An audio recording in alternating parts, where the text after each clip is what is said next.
Hey, it's Grab and Go Advice, and I'm going to show you how to make chicken and dumplings. This is from my son who called and asked me. He said, "Mom, I'm really missing your chicken and dumplings. How do I make them?"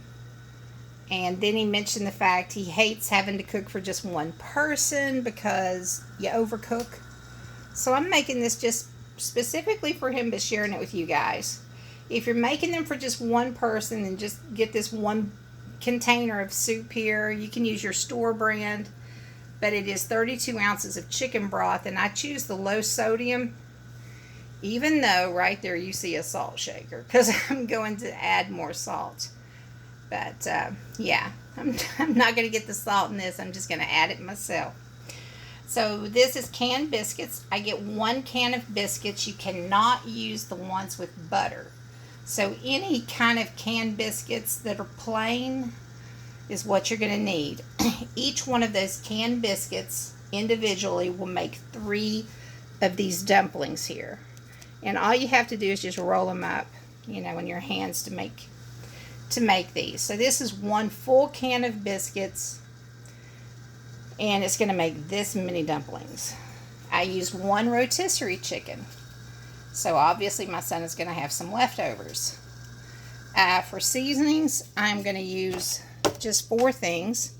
I'm going to use salt, pepper, that right there is thyme, and also I am using, the key ingredient to this whole thing is poultry seasoning. You don't have to get the brands that I purchased, just showing you what I use. There's only a little bit left in there, so I'm going to dump the whole thing. And that may look like a lot of poultry seasoning, but I use enough that it would fill up the kind of the pool, like if you made an indentation in the palm of your hand. So this 1 box right here is in there right now boiling. Next thing is I'm going to add my dumplings. Now in the background right there you see a rotisserie chicken. Well, actually you don't see the chicken, you just see the wings. I pulled the wings off for my husband because he likes to eat those. What I did is I already deboned the chicken. Debone means that I took off all the edible pieces of meat, pulled the bones completely out, and then I took my fingers and shredded up the chicken. That's going to be the last thing that goes in, is that. So far right here we've got the chicken broth, 32 ounces. We've got all these dumplings going in. It's just 1 can. And as you can see, they're already starting to swell up. These are going to get really big, and they absorb some of that liquid. So next things, I'm going to add my pepper.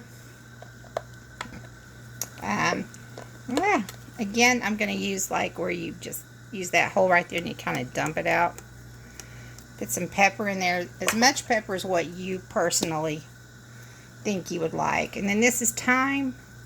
So I'm just going to sprinkle a little bit of thyme in there.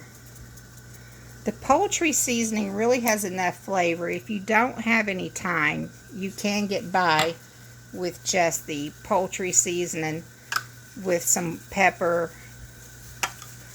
And if you want salt, you can add a little bit of salt, or you can cook it just like this and then add salt at the end by how much you like personally.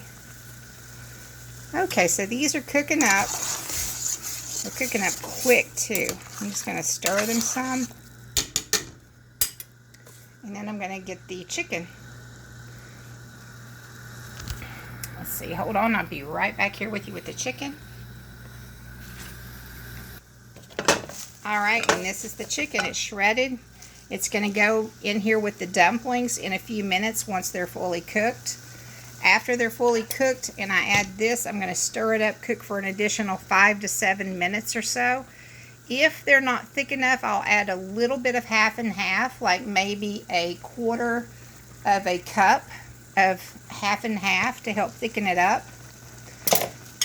The flour in here is going to work to help thicken up that juice. Alright, this is grab and go advice showing you how to make chicken and